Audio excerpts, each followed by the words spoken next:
ಮದ್ದೂರು ಪಟ್ಟಣದಲ್ಲಿ ಇವತ್ತು ಸಾಮೂಹಿಕ ಗಣೇಶ ವಿಸರ್ಜನೆಯನ್ನ ಮಾಡಲಾಗುತ್ತೆ. ಮಂಡ್ಯ ಜಿಲ್ಲೆಯ ಮದ್ದೂರು ಪಟ್ಟಣದಲ್ಲಿ ಖಾಕಿ ಹೈ ಅಲರ್ಟ್ ಆಗಿದೆ. ಮುನ್ನೆಚ್ಚರಿಕೆಯ ಕ್ರಮವಾಗಿ ಮದ್ದೂರಿನಲ್ಲಿ ಪೊಲೀಸ್ ಸರ್ಪಗಾವಲನ್ನ ಹಾಕಲಾಗಿದೆ. ಮದ್ದೂರು ಇದೀಗ ನಿಗಿ ಕೆಂಡವಾಗಿದೆ. ಮದ್ದೂರು ಪಟ್ಟಣದಲ್ಲಿ ಇವತ್ತು ಸಾಮೂಹಿಕ ಗಣೇಶ ವಿಸರ್ಜನೆ ಇದೆ. ಮಂಡ್ಯ ಜಿಲ್ಲೆಯ ಮದ್ದೂರು ಪಟ್ಟಣದಲ್ಲಿ ಖಾಕಿ ಫುಲ್ ಹೈ ಅಲರ್ಟ್ ಆಗಿದೆ.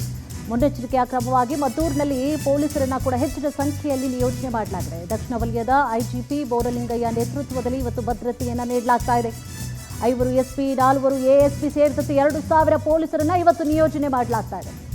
ಕೆಎಸ್ಆರ್ಪಿ ತುಕಡಿ ರ್ಯಾಪಿಡ್ ಆಕ್ಷನ್ ಫೋರ್ಸ್ ಕೂಡ ಇವತ್ತು ನಿಯೋಜನೆ ಮಾಡಲಾಗಿದೆ. ಮದ್ದೂರು, ಮಳವಳ್ಳಿ, ಮಂಡ್ಯ ವ್ಯಾಪ್ತಿಯಲ್ಲಿ ಮದ್ಯ ಮಾರಾಟವನ್ನು ನಿಷೇಧ ಮಾಡಲಾಗಿದೆ. ಬೆಳಗ್ಗೆ 11 ಗಂಟೆಗೆ ಆರಂಭ ಆಗಲಿದೆ ಗಣೇಶ ವಿಸರ್ಜನೆಯ ಮೆರವಣಿಗೆ. ಪ್ರವಾಸಿ ಮಂದಿರದಿಂದ ಇವತ್ತು ಆರಂಭ ಆಗ್ತಾ ಇದೆ. ಪಟ್ಟಣದ ಪ್ರಮುಖ ಬೀದಿಯಲ್ಲಿ ಇವತ್ತು ಸಾಗಲಿದೆ ಗಣೇಶನ ಮೆರವಣಿಗೆ. ಮದ್ದೂರು ಪಟ್ಟಣದಲ್ಲಿ ಪಥ ಸಂಚಲನ, ಖಾಕಿ ಬೂಟಿನ ಸೌಂಡ್ ಇವತ್ತು ಹೆಚ್ಚಾಗಿ ಇರುತ್ತೆ. ಅಂದರೆ ಅಷ್ಟರ ಮಟ್ಟಿಗೆ ಪೊಲೀಸರನ್ನ ಇವತ್ತು ನಿಯೋಜನೆ ಮಾಡಲಾಗಿದೆ ಅಂತೇಳಿ ಮೊನ್ನೆ ಆದಂತಹ ಗಲಾಟೆ ಏನಿತ್ತು, ಭಾನುವಾರ ನೈಟ್ ಆದಂತಹ ಗಲಾಟೆ ಸಂಬಂಧವಾಗಿ ನೋಡಿ ಹೆಚ್ಚಿನ ಭದ್ರತೆಯನ್ನ ಗಣೇಶನ ವಿಸರ್ಜನೆಯ ಸಲುವಾಗಿ ಈಗಾಗಲೇ ನೀಡಲಾಗ್ತಾ ಇದೆ. ಅದರ ದೃಶ್ಯಾವಳಿಯನ್ನು ಕೂಡ ಗಮನಿಸ್ತಾ ಇದ್ದೀವಿ. ಫುಲ್ ಪೊಲೀಸರ ಬೂಟ್ ಸೌಂಡೇ ಕೇಳಿಸ್ತಾ ಇದೆ. ಅಂದರೆ ಅಷ್ಟರ ಮಟ್ಟಿಗೆ ಹೆಚ್ಚಿನ ಪೊಲೀಸರನ್ನ, ಸಾವಿರಾರು ಸಂಖ್ಯೆಯಲ್ಲಿ ಪೊಲೀಸರನ್ನ ಕೂಡ ಈಗಾಗಲೇ ಅಲ್ಲಿ ನೇಮಕ ಮಾಡಲಾಗಿದೆ. ಮಂಡ್ಯ ಜಿಲ್ಲೆಯ ಮದ್ದೂರು ಪಟ್ಟಣದಲ್ಲಿ ಈಗಾಗಲೇ ಖಾಕಿ ಕೂಡ ಹೈ ಅಲರ್ಟ್ ಆಗಿದೆ. ಯಾವುದೇ ರೀತಿಯಾದಂತಹ ಅಹಿತಕರ ಘಟನೆಗಳು ನಡಿಬಾರದು ಅನ್ನುವಂತಹ ಕಾರಣವಾಗಿ ಮುನ್ನೆಚ್ಚರಿಕೆಯ ಕ್ರಮವಾಗಿ ಮದ್ದೂರಿನಲ್ಲಿ ಪೊಲೀಸ್ ಸರ್ಪಗಾವಲನ್ನು ಹಾಕಲಾಗಿದೆ. ಎಲ್ಲೆಲ್ಲೂ ಕೂಡ ಕಂಪ್ಲೀಟ್ ಆಗಿ ಇವತ್ತು ಮೆರವಣಿಗೆ ಎಲ್ಲೆಲ್ಲಿ ಸಾಗ್ತಾ ಹೋಗುತ್ತೋ, ಯಾವ ಹಾದಿಯಲ್ಲಿ ಹೋಗ್ತಾ ಹೋಗುತ್ತೋ ಎಲ್ಲವೂ ಕೂಡ ಸರ್ಪಗಾವಲಿನ ಹಾಕಲಾಗಿದೆ. ದಕ್ಷಿಣ ವಲಯದ ಐಜಿಪಿ ಬೋರಲಿಂಗಯ್ಯ ಅವರ ನೇತೃತ್ವದಲ್ಲಿ ಭದ್ರತೆಯನ್ನು ನೀಡಲಾಗ್ತಾ ಇದೆ. 5 ಎಸ್ಪಿ ಇರ್ತಾರೆ, 4 ಎಎಸ್ಪಿ ಸೇರಿದಂತೆ 2,000 ಪೊಲೀಸರನ್ನ ನಿಯೋಜನೆ ಮಾಡಲಾಗಿದೆ. ಕೆಎಸ್ಆರ್ಪಿ ತುಕಡಿ ರ್ಯಾಪಿಡ್ ಆಕ್ಷನ್ ಫೋರ್ಸ್ ಕೂಡ ಇವತ್ತು ನಿಯೋಜನೆ ಮಾಡಲಾಗಿದೆ.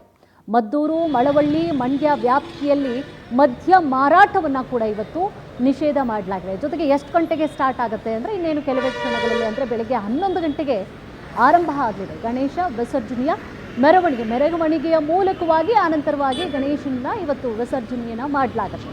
ಪ್ರವಾಸಿ ಮಂದಿರದಿಂದ ಆರಂಭ ಆಗುತ್ತೆ ಮೆರವಣಿಗೆ. ಇನ್ನು ಪಟ್ಟಣದ ಪ್ರಮುಖ ಬೀದಿಗಳಲ್ಲಿ ಕೂಡ ಇವತ್ತು ಸಾಗಲಿದೆ ಗಣೇಶನ ಮೆರವಣಿಗೆ. ಮದ್ದೂರು ಪಟ್ಟಣದಲ್ಲಿ ಪಥ ಸಂಚಲನ ಇರುತ್ತೆ. ಖಾಕಿ ಬೂಟಿನ ಸದ್ದು ಕೂಡ ಈಗಾಗಲೇ ನೋಡಿ ಹೆಚ್ಚಿನ ಸಂಖ್ಯೆಯಲ್ಲಿ ಯಾವ ರೀತಿಯಾಗಿ ಪೊಲೀಸರನ್ನು ಕೂಡ ನಿಯೋಜನೆ ಮಾಡಲಾಗಿರುವಂಥ ದೃಶ್ಯಾವಳಿಯನ್ನು ಕೂಡ ಗಮನಿಸ್ತಾ ಇದ್ದೀರಿ. ಹಾಗೆಲ್ಲ ಈಗಾಗಲೇ ಅಧಿಕಾರಿಗಳು ಸೂಚನೆ ಕೊಡ್ತಾ ಇದ್ದಾರೆ. ಯಾವುದೇ ರೀತಿಯಾದಂಥ ತೊಂದರೆಗಳಾಗದಂತೆ ನೀವು ನೋಡ್ಕೊಳ್ಬೇಕು ಅಂಥೇಳಿ ಈಗಾಗಲೇ ಅಧಿಕಾರಿಗಳು ಕೂಡ ಈಗಾಗಲೇ ಸೂಚನೆಯನ್ನು ನೀಡ್ತಾ ಇದ್ದಾರೆ.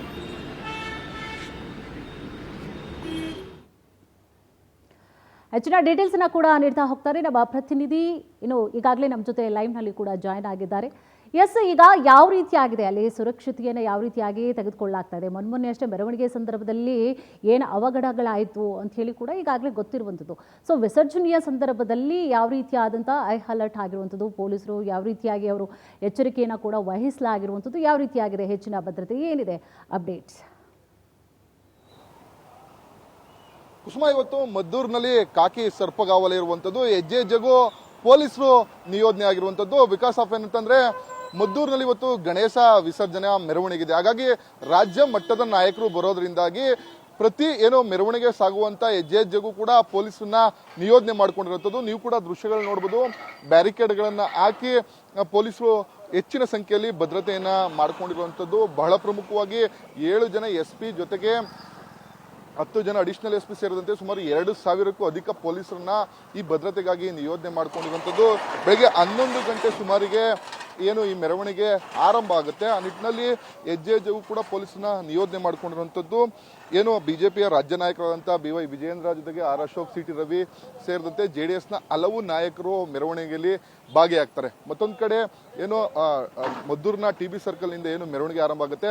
ಮೆರವಣಿಗೆ ಆದಿ ಮಧ್ಯದಲ್ಲಿ ರಾಮ ಮಂದಿರ ಇದೆ. ಇಲ್ಲಿ ಬಿಜೆಪಿ ನಾಯಕರು ಒಂದು ವೇದಿಕೆ ಕಾರ್ಯಕ್ರಮವನ್ನು ಕೂಡ ಮಾಡ್ಲಿಕ್ಕೆ ಸಿದ್ಧತೆಯನ್ನ ಮಾಡ್ಕೊಂತಾ ಇರೋದು ನೀವು ಕೂಡ ದೃಶ್ಯಗಳು ನೋಡಬಹುದು. ರಸ್ತೆಯಲ್ಲೇ ವೇದಿಕೆಯನ್ನ ನಿರ್ಮಾಣ ಮಾಡಿ ದಾರಿ ಮಧ್ಯ ಮೆರವಣಿಗೆ ಬರುತ್ತೆ. ಮಧ್ಯ ಬಂದಂತ ಸಂದರ್ಭದಲ್ಲಿ ಇಲ್ಲಿ ಒಂದು ಚಿಕ್ಕ ವೇದಿಕೆ ಕಾರ್ಯಕ್ರಮವನ್ನು ಇಟ್ಕೊಂಡಿರುವಂತದ್ದು. ಹಾಗಾಗಿ ರಸ್ತೆಯನ್ನು ಕೂಡ ಡೈವರ್ಟ್ ಮಾಡಿರುವಂತದ್ದು, ಬ್ಯಾರಿಕೇಡ್ಗಳನ್ನ ಅಳವಡಿಸಿ ಈ ಮಾರ್ಗವನ್ನ ಬಂದ್ ಮಾಡಿರುವಂತದ್ದು. ಯಾಕಂತಂದ್ರೆ ಈ ಮಾರ್ಗ ಇದೆ ಸುಮಾರು 2 ಕಿಲೋಮೀಟರ್ TB ಸರ್ಕಲ್ಲು, ಪೇಟೆ ಬೀದಿ ಜೊತೆಗೆ ಕೊಲ್ಲಿ ಸರ್ಕಲ್ ವರೆಗೂ ಈ ಮೆರವಣಿಗೆ ನಡೀತಿದೆ. ಆ ಸಂದರ್ಭದಲ್ಲಿ ಯಾವ ರೀತಿ ಅಹಿತಕರ ಘಟನೆ ಆಗಬಾರ್ದು ಅಂತ ಹೇಳಿ ಎರಡೂ ಬದಿಯಲ್ಲೂ ಕೂಡ ಹೆಚ್ಚಿನ ಸಂಖ್ಯೆಯಲ್ಲಿ ಪೊಲೀಸರನ್ನು ನಿಯೋಜನೆ ಮಾಡ್ಕೊಂಡಿರುವಂಥದ್ದು ಒಂದ್ ಕಡೆ ಆದ್ರೆ, ಇಲ್ಲಿ ಒಂದು ಚಿಕ್ಕ ವೇದಿಕೆ ಕಾರ್ಯಕ್ರಮ ಕೂಡ ಮಾಡಲಿಕ್ಕೆ ಸಿದ್ಧತೆಯನ್ನು ಮಾಡ್ಕೊಂಡಿರುವಂಥದ್ದು JDS ಜೊತೆಗೆ ಬಿಜೆಪಿಯ ಹಲವು ನಾಯಕರು ಈ ಕಾರ್ಯಕ್ರಮದಲ್ಲಿ ಭಾಗಿಯಾಗ್ತಾರೆ. ಹಾಗಾಗಿ ರಸ್ತೆಯಲ್ಲೇ ಒಂದು ವೇದಿಕೆಯನ್ನು ಮಾಡಿಕೊಂಡು ನೀವು ಕೂಡ ದೃಶ್ಯಗಳು ನೋಡ್ಬೋದು. ನೋಡಿ, ಬ್ಯಾರಿಕೇಡ್ನ ಅಳವಡಿಸಿ ರಸ್ತೆಯನ್ನ ಕ್ಲೋಸ್ ಮಾಡಿರುವಂಥದ್ದು. ಬರುವಂತಹ ವಾಹನಗಳು ಪಕ್ಕದ ಬೇರೆ ಅನ್ಯ ಮಾರ್ಗವಾಗಿ ಓಡಾಡಬೇಕು. ಹಾಗಾಗಿ ಇಲ್ಲಿ ಏನು ರಸ್ತೆ ಮಾರ್ಗ ಮಧ್ಯೆ ಇದೆ, ಹಾಗಾಗಿ ಇಲ್ಲಿ ಬ್ಯಾರಿಕೇಡ್ಗಳನ್ನು ಹಾಕಿ ಯಾವುದೇ ರೀತಿಯ ಅಹಿತಕರ ಘಟನೆಗಳಾಗಬಾರ್ದು ಅನ್ನೋ ಒಂದು ಕಾರಣಕ್ಕೋಸ್ಕರವಾಗಿ ಬಹುತೇಕ ಮೆರವಣಿಗೆ ಸಾಗುವಂತ